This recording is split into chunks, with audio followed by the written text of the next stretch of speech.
자, 잠언의 내용 계속해서 한번 보도록 하겠습니다. 특히 이제 잠언의 격언적 지혜 문헌으로서의 특징을 가장 잘 보여주는 두 번째 부분 10장부터 그 이후 부분을 한번 계속 보고 있는데요. 이 세상에서 발견되어지는 인간의 행동과 그 보편적인 원칙, 현상 등을 있는 그대로 표현한 내용들이 많이 있습니다. 자, 우리 그 전에 몇 가지 보았는데 또 몇 더 보도록 할게요. 자, 가십, 우리 뒷담화라 그러죠. 이런 말이 있어요. 성경에, 잠언에. 남의 말하기 좋아하는 자의 말은, 뒷담화하는 것은 별식과 같아서 아주 맛있는 야식과 같아서 뱃속 깊은 데로 데려간다. 이렇게 말이 있어요. 그러니까 남 얘기하는 것이 그만큼 맛있다라는 겁니다. 한 사람 정해놓고 험담하기 시작하면은 너무너무 맛있다. 자, 그래서 어떻게 하라는 걸까요? 험담하라는 얘기일까? 하지 말라는 얘기일까? 예, 말씀드렸듯이 여기에도 가치 중립적이에요. 판단은 요구하지 않고 그냥 있는 현상을 그대로 보여주고 있습니다. 자, 여러분들 어때요? 잠언에 이런 내용들이 있지만 그냥 이 세상에 벌어지는 일들을 그냥 있는 그대로 보여주는 내용들이 있지만 여러분들 이것을 자주 읽었겠지만 아마 머릿속에 많이 남아있지 않았었을 거예요. 사실 잠언에는 이렇게 어떤 신앙적 메시지보다는 그냥 보편적 현상들을 있는 그대로 보여주는 이 사회와 인간의 내면에서 벌어지는 그 현상들을 그냥 있는 그대로 보여주는 그런 구절들이 훨씬 더 많습니다. 그만큼 우리들의 성경 읽기는 굉장히 선택적이었다라는 거예요. 마음에 은혜가 되는 것들은 읽고 굉장히 묵상하지만 이런 것들은 그렇죠. 뭐 그렇게 묵상할 내용처럼은 보이지는 않죠.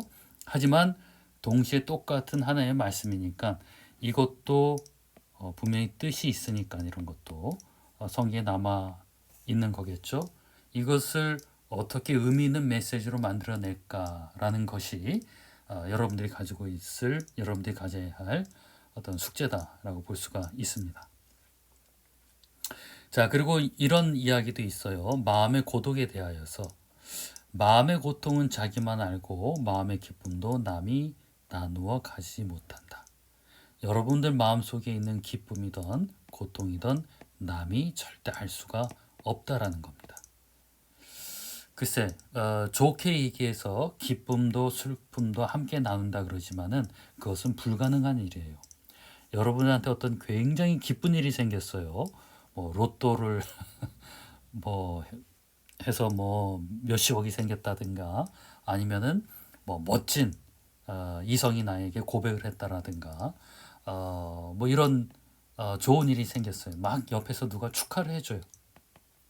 하지만 아무리 그들이 기쁘게 축하를 해줘도 정작 그 일을 이제 맞이한 자신만큼 남이 기뻐해 줄 수는 없다라는 겁니다. 자, 여러분들 마음속에 고통이 있어요. 얼음이 있는데 누군가가 계속 위로를 해줘요. 아무리 옆에서 누가 위로를 해줘도 그 고통을 자기만큼 알고 느낄 수는 없다라는 겁니다. 그래서 이 마음이라는 것은 인간에게는 항상 고독한 것이 있을 수밖에 없다라는 것입니다. 자, 이것은 어느 정도 가르침도 줘요. 뭐냐면은 우리 생각에 아까도 말씀드렸듯이 기쁨도 슬픔도 같이 나눈다 그래서 어떻게 보면 우리는 너무나 쉽게 남에게 그 사람의 마음을 아는 것처럼 이야기했을 수도 있어요. 하지만 그것은 조금 뭐랄까 경솔한 행동이 될 수도 있습니다. 그리고 또 한 가지 우리가 이것을 통해서 알 수 있는 것은 뭐냐면은 자꾸 우리는 내 마음을 남이 알아줬으면 좋겠다라고 이제 많이 생각을 해요. 자, 근데 이 구절에서 관찰하는 바는 뭐죠? 내 마음은 아무도 알아줄 수 없어요. 남이 나의 마음을 알아주길 바라면은 여러분들은 더 고독해질 겁니다. 고독을 지나서 아마 고통이 될 거예요. 어떻게 보자면은 내 마음에 있는 고통이 있지만 그 고통은 오로지 자기만의 것입니다. 남이 알아주길 바란다면은 말씀드렸듯이 그 고통은 더 커질 것이고, 내가 갖고 있는 기쁨도 남이 알아줄 수 있을 것 같지만은 내 기쁨을 나의 일처럼 100% 기뻐해 줄 사람도 이 세상에는 없는 겁니다. 자, 이것이 이제 인간의 보편적인 마음이다라고 이제 성경은 잠언을 통하여서 가르쳐 주고 있는 것이다라고 볼 수가 있습니다. 자, 또 한 군데 볼까요? 슬픔에 대해서. 웃어도 마음이 아플 때가 있고 즐거워도 슬플 때가 있다라는 겁니다. 이 보면은 sad smile인데 웃고 있는 이 모양이지만은 눈물을 흘리고 있죠. 그러니까 사람이 겉으로는 웃고 있지만은 사실은 마음이 아플 수가 있는 거예요. 겉으로 보이는 것과 속이 다를 수가 있는 겁니다. 아니면은 내가 속은 아프지만은 겉으로 웃어야만 할 때도 있는 겁니다. 자, 그리고 막 즐거워하고 있지만은 또 슬플 때가 올 수가 있는 겁니다. 나중에 전도서에도 이런 비슷한 말이 나오는데요. 그래서 웃어도 교만하지 말아야 되는 것은 슬플 때가 올 때가 있는 겁니다. 즐거워도 교만해서는 안 되는 것은 슬플 때가 오기 때문이에요. 그래도 동시에 슬퍼도 좌절하지 말아야 되는 것은 웃을 때가 또 올 수가 있기 때문입니다. 자, 그래서 어때요? 이 구절들이 굉장히 가치 중립적인 현상들을 잘 이야기해 줬죠. 우리가 그것을 통해서 메시지를 얻을 수도 있고 얻을 수 없는 것도 많이 있습니다. 그냥 이 세상을 그대로 보여주는 겁니다. 자, 그런데 동시에 아마 거기 있는 잠언의 두 번째 단락에서 이런 구절들은 여러분들 머릿속에 굉장히 잘 남아 있을 거예요. 왜냐하면 소위 말해서 이런 구절들은 신앙적으로 은혜가 된다라고 여겨지기 때문에 여러분들은 이런 구절들만 굉장히 독식, 탐식, 편식을 해왔다라고 볼 수가 있습니다. 하나님이 인간에게 부여해 주는 한계, 뭐 이런 거에 대표적으로 10장 9절에 사람이 마음으로 자기 앞길을 계획하지만 그 발걸음을 인도하시는 분은 주님이시다. 이런 구절들은 뭔가를 인생살이를 살아가고 있는 나에게 늘 불확실성이 있지만은 내가 발걸음을 내디뎌도 결국은 하나님께서 잘 인도해 주실 것이다. 이것이 한계를 부여하지만 동시에 이것이 굉장한 안정감을 주고 있죠. 여기 구절 중에 한 군데는 또 이런 구절이 있어요. 제비는 사람이 던지지만 결정은 하나님이 한다. 그래서 이것은 하나님이 전적으로 인간의 세계를 전권적으로 관리하신다라는 어떤 구절입니다. 한계도 부여하지만 동시에 그것이 안정감을 줄 수 있는 그런 내용입니다.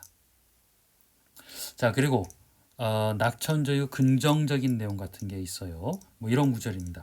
의인의 빛은 밝게 빛나지만 악인의 등불은 꺼져버린다. 그렇죠. 신앙적으로 굉장히 좋은 교훈을 주고 있죠. 이런 것들이 또 우리 마음속에 많이 남아 있습니다. 자, 그래서 관찰하였듯이 그때도 한번 말씀드렸어요. 잠언의 많은 내용들은 굉장히 세속적인 내용들이 많이 있습니다. 그럼에도 불구하고 이렇게 가끔씩 신앙적인 못을 박듯이 메시지를 전달해 준다 그랬죠. 대표적인 것이 하나님을 경외한 지혜의 근본은 하나님을 경외하는 것이다. 그리고 이런 구절들이 있음으로 말미암아 이것이 꼭 뭐 신앙적이라고 볼 수는 없겠지만은 이것이 잠언으로 하여금 그 종교성을 유지하게 합니다. 신앙적 인생관을 유지하게 합니다. 그렇죠. 그냥 우리의 삶 같아요. 여러분, 우리의 삶. 그래도 여러분들은 많은 분들이 신학생들이니까 삶에 글쎄요, 한 60%는 거의 다 신앙과 관련된 일들을 하시죠. 뭘 해도 성경을 읽고. 근데 여러분들은 신학생이니까 그렇지 이 땅에 살고 있는 수많은 그리스도인들은 이렇게 살아가요. 잠언처럼. 온통 고민하고 온통 해야 할 일들이 세속적인 일들이고 그 원칙 아래서 삶의 기회를 얻고 성공하기 위해서 고군분투하면서 살아가고 있습니다.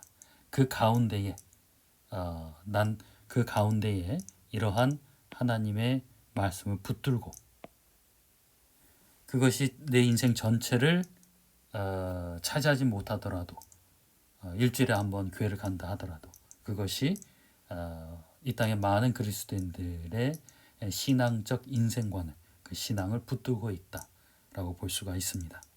그래서 잠언의 이 두 번째 부분은 신앙하는 인간의 그 실존적 모습을 있는 그대로 보여준다라고 볼 수가 있습니다. 자, 오늘은 여기서 강의를 마치도록 할게요. 다음 주에도 계속 잠언의 내용에 대해서 보도록 하겠습니다. 여러분 수고 많으셨습니다.